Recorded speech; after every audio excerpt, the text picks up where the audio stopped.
Hey guys, what's up, what's going on? Welcome back to Crypto Hal. Apa kabar semuanya? Semoga kalian baik-baik aja. Kembali lagi dengan gua Fai Muhammad. Hari ini tanggal 11 bulan 5 tahun 2022 jam 18.10. Gila ya, hari ini beberapa hari ini tuh panas banget cuacanya, men. Terus ditambah sama lightning yang mentereng banget. Gila coy, jadinya gua kayak kepanasan haredang, men. Semoga teman-teman yang kerja di luar rumah atau di lapangan selalu diberkahi kesehatan oleh Tuhan Yang Maha Esa, biar kalaupun ya kepanasan mungkin dia dimendungin gitu biar nggak terlalu panas, karena cuacanya ini mentereng banget coy, sumpah deh gua aja kepanasan, men. Ya, mudah-mudahan semuanya sehat-sehat aja ya guys ya.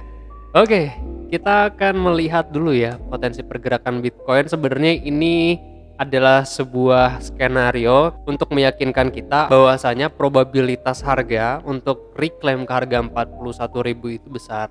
Karena apa? Karena kita melihat adanya gap di S&P 500 dan juga adanya gap di BTC CME. Kalau di BTC CME maka gap tersebut itu di harga 35.200 sampai dengan 34.500. Dan teman-teman juga harus perhatikan pada S&P 500 di sini ada exhaustion. Apa sih exhaustion? Exhaustion. Exhaustion gap yang perlu juga ditutup ya. Kenapa ini exhaustion gap? Nanti kita akan bahas di teorinya. Nah, jadi berdasarkan skenario possibility harga S&P 500 dan juga Bitcoin itu bisa bergerak naik ke atas untuk menutup gap-gap yang ada. Nah, kalau berdasarkan teknik analisisnya yang masih sama, tapi mungkin di sini gue akan menjelaskan teori apa itu price gap. Nah, pada dasarnya price gap itu tuh sebenarnya karena ketiadaannya transaksi. Mau itu transaksi pada hari libur, mau liburnya berarti akhir pekan, atau juga hari libur nasional. Atau bisa aja pada jam-jam tertentu di saat memang transaksi itu lagi kosong atau memang nggak ada. Nah, ini bisa kita temukan nggak cuma di pasar saham tapi pun di cryptocurrency. Kalau di cryptocurrency ya kita lihatnya di BTC CME, atau teman-teman mungkin melihat di altcoin lain. Kalau di altcoin ada gap ya berarti ada potensi possible banget gap tersebut itu akan tertutup. Nah, gap itu tuh kita akan sering temukan di mana? Nah, gap itu terdiri dari dua. Wolololo, kenapa nih? Nah, ada gap up sama gap down. Nah, untuk gap up sendiri, contoh kasusnya itu seperti tanggal 12 sampai dengan tanggal 13 Juni 2021 nih ya. Ini memang kalanya CME Group itu lagi libur akhir pekan. Maka dari itu closing price tanggal 11 Juni 2021 itu meninggalkan gap pada akhirnya terakhir pada harga 37.720-an di sini gitu ya. Nah, karena demand-nya pun pada tanggal 14 Juni masih bagus, maka dari itu tren pada smaller time frame itu masih naik dengan opening price di 38.745. Nah, dengan adanya kekosongan gap seperti ini, teman-teman bisa jadikan acuan bahwa kedepannya harga itu bisa menurun kembali seperti contoh kasus tanggal 12 dan 13. Nah, ini adalah gap up ya, dan ini juga sama gap up. Lalu ada namanya gap down. Kalau gap down sama contoh kasusnya seperti gap up, ketiadaannya transaksi mungkin aja bisa akhir pekan atau libur nasional, tapi yang pasti gap down ini kita akan ketemukan di saat pasar itu sudah kehilangan minat untuk membeli dan cenderung menjual atau selling pressure-nya cukup kuat pada kisaran harga tertentu. Nah, gap-gap ini biasanya dijadikan sebuah acuan oleh para traders menjadi resisten ataupun support. Jika nanti di saat harga itu kembali lagi menurun, maka mayoritas traders atau banyak traders akan mengambil kesempatan untuk taking long buy lah di kisaran harga gapnya, lalu taking profit dalam kurung waktu yang cukup dekat atau bisa kita sebut dengan scalping. Biasanya pun gua akan scalping kalau memang di CME gap ada gap, maka gua akan entry di harga gapnya. Setelah itu gua akan close di saat harga itu sudah memantul. Jadi untuk scalping aja. Nah, begitu pula kalau teman-teman melihat adanya gap down. Kalau ketemu gap down terus terjadi reversal seperti ini, jadikan area ini sebagai level resistance. Karena potensinya sangat besar harga itu akan tertolak dan terkoreksi kembali. Nah, terus banyak pertanyaan kan, apakah gap-gap ini tuh memang harus ditutup? Gua bisa menjawab berdasarkan pengalaman gua bahwa gap ini tuh nggak harus ditutup. Nah, seperti contoh kasusnya, kita menemukan di BTC CME tanggal 12-13 Desember 2020 dan juga di tanggal 25-27 pada hari Natal kemarin kan 2020. Udah lebih dari 1 tahun gap ini tuh tidak tertutup dan tertinggal. Nah, prosentasenya memang kalau berdasarkan pengalaman gua, gap yang tidak tertutup ini hanya 3 sampai dengan 5%. Dan ini pun terjadi karena adanya euforia. Di saat adanya euforia pasar, kalau dulu kan kemarin karena Bitcoin lagi bullish ya, maka dari itu pasar sedang euforia menyebut bullish, dan di saat tidak adanya transaksi pada pembukaan pasar berikutnya demand itu cenderung besar, maka mengakibatkan harga itu loncat dan meneruskan trennya ke harga yang lebih tinggi. Nah, tapi kalau kembali lagi berdasarkan pengalaman gua, ya 95 sampai dengan 90% gap pasti akan tertutup, apalagi ya gap-gap transaksi harian lah ya. Ya mungkin di jam 12 itu nggak ada transaksi, terjadi gap, nanti jam 3 lagi pembukaan market, atau malam pembukaan market, bukanya di atas bikin gap up, atau bukanya di bawah bikin gap down. Nah, nantinya pasti kalau bikin gap up ya harga akan berpotensi koreksi, kalau gap down ya berarti harga berpotensi untuk naik dulu nutup gap yang ada di atasnya. Jadi kalau berdasarkan kesimpulan, gap ini nggak wajib ditutup. Nah, kira-kira dari gap-gap tersebut itu ada nggak ya jenis-jenisnya atau tipe-tipenya? Ada, jadi ada 4 tipe atau 4 jenis kayak motor guys, dia punya jenis. Nah, jenis yang pertama kita sebut dengan common gap.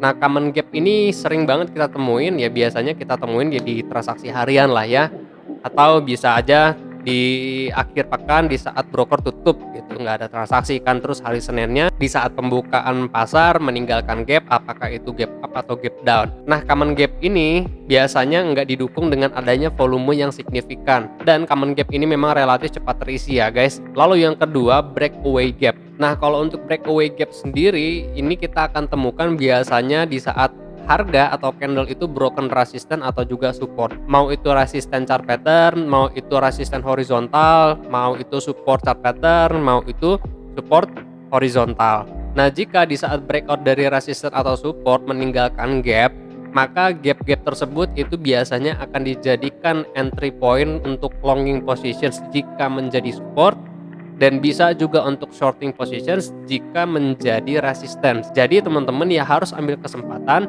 Jika sebuah harga breakout dari level resisten, jadikan gap tersebut sebagai area retest gitu ya.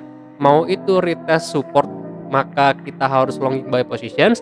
Mau itu retest resisten, jadikan area tersebut jadi short sell positions kita, seperti itu ya. Nah, breakaway gap ini memang paling favorit banget ya buat para traders, karena kalau udah ada ini ya bisa kita jadikan acuan sebagai entry point. Nah, yang paling favorit lagi dari breakaway gap barusan itu favorit, ada juga runaway gap.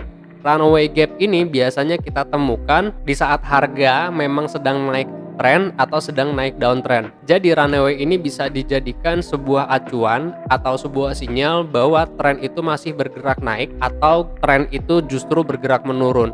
Tapi tetap harus didukung dengan adanya volume yang signifikan. Maka dari itu teman-teman, kalau mau menyimpulkan bahwa gap tersebut itu adalah runaway gap, harus dilihat volumenya.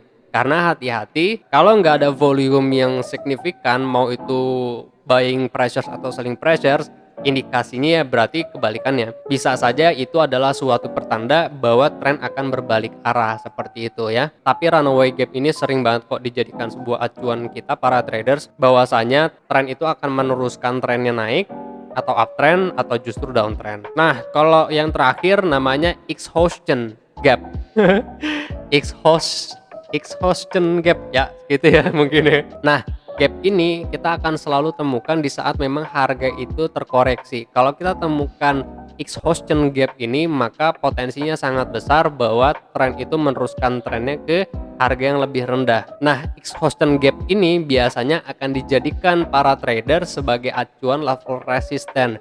Indikasinya akan terjadi penolakan dan kembali lagi koreksi harganya. Maka dari contoh-contoh kasus tersebut, kalau kita lihat berdasarkan case BTC CME ini ya, ini kita bisa sebut sebagai exhaustion gap karena ini adalah area testing.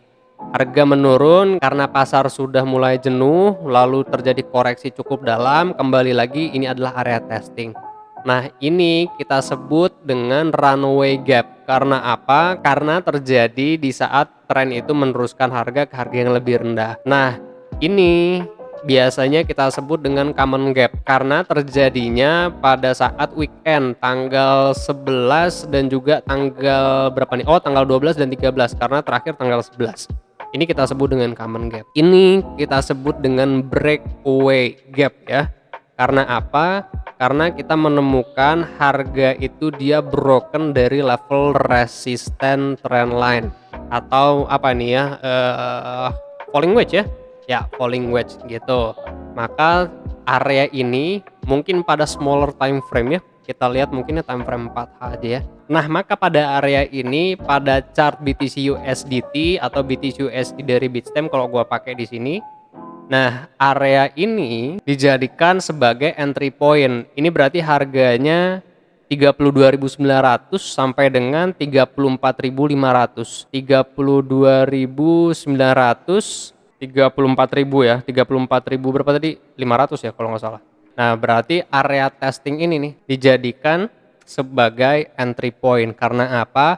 Karena ini adalah area breakout. Nah, jadi terjawab semuanya ya. Jadi kalau menurut pengalaman gua, maka gap Christmas atau weekend gap yang ada tanggal berapa nih kemarin? 12-13 Desember di harga 19 ribuan, probability-nya untuk tertutup ya bisa aja ada probability tertutup, tapi enggak wajib untuk ditutup gitu ya. Karena ini udah berapa lama nih, 2 tahun lamanya nggak ketutup gitu loh ya. Sedangkan kalau kita lihat berdasarkan gap-gap yang ada, paling lama ya kalau di Bitcoin berapa lama sih nih? Paling lama 2 bulan, terus ini kalau ini sih enggak ya karena udah ketutup di sini. Yang ini dia, ini kan exhaustion gap, ketutupnya setelah paling lama 2 bulan gitu. Nah, kalau yang ini ya entah, gue juga nggak tahu apakah memang tertutup atau tidak, cuma memang nggak wajib untuk tertutup. Jadi case-nya kalau kita korelasikan pada harga saat ini, berhubung harga Bitcoin CME ya ada gap di harga 34.000 35.000, maka sangat possible bahwa harga itu ya setidaknya reclaim 3435 untuk menutup gap, berarti kenaikannya sekitar berapa persen ya? Sekitar 30% ya, 0,382. Iyalah 0,382 lah. Atau ya kalau bagus-bagus bisa mencapai Fibonacci 06, Fibonacci 0,5 gitu berdasarkan acuan dari technical analysis. Karena apa? Karena berdasarkan perhitungan di sini kan yang warna merah adalah minor trend ya. Ini minor trendnya dan ini adalah minute trendnya atau minute degree-nya. Kalau kita hitung berdasarkan perhitungan ya maka pada level ini ya harus membentuk sebuah chart pattern harmonik gitu ya. Either itu dia flat ya seperti analisa kita kemarin, either dia flat di atas 31 atau either dia itu pada area ini itu dia double tree atau zigzag. Ya kalau double tree bisa aja dia flat, bisa aja dia zigzag, tapi which mean zigzag ke bawahnya pun nih 1 2 1 2 3 1 2 3 1 2 3 gitu loh ya. Nah, kalau berdasarkan perhitungan kan flatnya adalah 1 2 3 terus naik 1 2 3 1 2 3 1 2 3 gitu loh. 1 2 3 1 2 3 4 5 gitu. Atau kalau ternyata dia zigzag ya hitungannya 1 2 3 4 dan 5, 1 2 3 1 2 3 4 dan 5 sampai dengan EMA 250 weekly time frame. Ya, berarti kalau kita lihat berdasarkan S&P 500 ada gap dan juga BTC CME Group ada gap, possibility-nya sangat kuat ya bahwa gap ini bisa tertutup. Ya setidaknya kita tahu lah bahwa CME Group meninggalkan gap yang probability-nya akan terisi nanti, dan juga S&P 500 meninggalkan gap di atas yang probability-nya akan terisi nantinya gitu ya. Oke, mungkin ini yang bisa gue sampaikan malam ini. Terima kasih banyak buat teman-teman yang sudah menonton sampai dengan selesai. Gue akan bagikan PDF ini secara gratis. Teman-teman bisa klik Desti page di deskripsi, atau teman-teman bisa mengunjungi channel Telegram untuk download PDF-nya. Thank you very much for watching. Gue Fai Muhammad. Kalian jangan sakit-sakit sehat terus karena sehat itu mahal. I'll see you guys in the next video. Peace out.